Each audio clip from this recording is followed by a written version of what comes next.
بسم اللہ الرحمن الرحیم۔ اور ہو سکتا ہے کہ تم ناپسند کرو کسی چیز کو اور وہ بہتر ہو تمہارے لیے، اور ہو سکتا ہے کہ تم پسند کرو کسی چیز کو اور وہ بری ہو تمہارے لیے، اور اللہ جانتا ہے اور تم نہیں جانتے۔ میں زندہ کیوں ہوں؟ میری زندگی تو ناکامی ہی ناکامی کی تصویر بنی ہوئی ہے۔ میں تو اس دنیا کا ناکام ترین انسان ہوں۔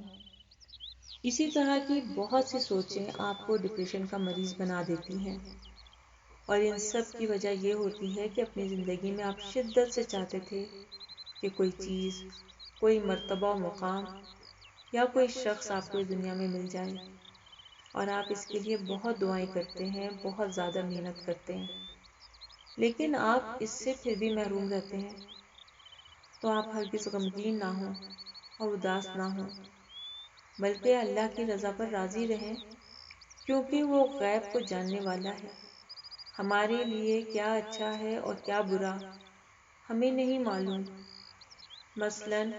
ایک طالب علم کی خواہش ہوتی ہے کہ اس کا داخلہ بہت اچھی میڈیکل یونیورسٹی میں ہو جائے اور وہ اپنے ملک کا ایک نامور ڈاکٹر بنے۔ اس کے لیے وہ بہت محنت کرتا ہے اور لگن سے اپنی اسٹڈیز کرتا ہے، راتوں کو جاگ جاگ کر محنت سے پڑھائی کرتا ہے، اپنے آرام اور انٹرٹینمنٹ کو بھول جاتا ہے، صرف اس لیے کہ اس کے نمبرز اچھے آ جائیں، اس کا داخلہ میڈیکل کالج میں ہو جائے۔ لیکن اگر کسی بھی وجہ سے اس کا ایڈمیشن نہیں ہوتا ہے تو وہ بہت مایوس ہو جاتا ہے، اس کا دل پڑھائی سے اچاٹ ہو جاتا ہے، وہ یہ سمجھنے لگتا ہے کہ آگے کسی بھی لائن میں وہ کامیاب نہیں ہو سکتا۔ تو یہ بالکل غلط ہے، کیونکہ وہ اپنی سمجھ کے مطابق تو ایک ڈاکٹر بننا چاہتا تھا، لیکن اس کو نہیں معلوم کہ آگے جا کر وہ کسی اور فیلڈ میں نمایاں مقام حاصل کر سکتا ہے اور کامیابیوں کی بلندیوں کو چھو سکتا ہے، کیونکہ اس ایج میں تو وہ سمجھ رہا ہوتا ہے کہ اس کا انٹرسٹ صرف میڈیکل میں ہے، کسی اور مضمون میں اگر وہ پڑھائی کرے گا تو وہ ناکام رہے گا۔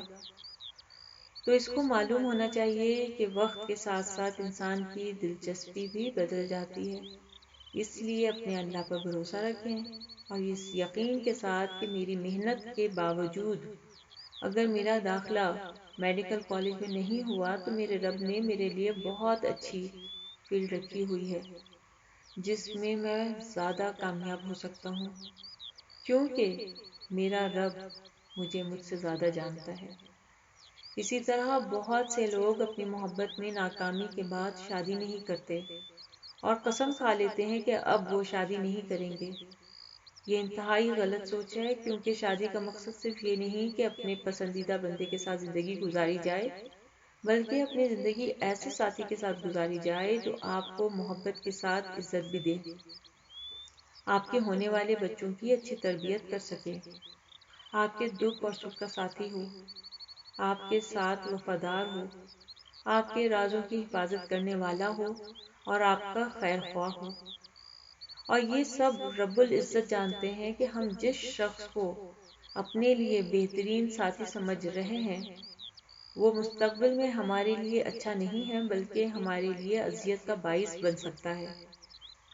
کیونکہ اگر محبت کی شادی ہی ساری خوشیوں کی ضامن ہوتی تو لوگوں کو محبت کی شادی میں ناکامی نہ ملتی، بلکہ تجربہ شاہد ہے کہ ناپختہ عمر کی محبت کی شادی میں ناکامی کا تناسب زیادہ ہوتا ہے۔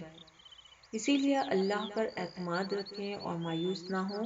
شادی ضرور کریں اور آپ کی قسمت میں جو ساتھی رب نے لکھ دیا ہے اس کے ساتھ خوبصورت اور خوشگوار زندگی گزاریں،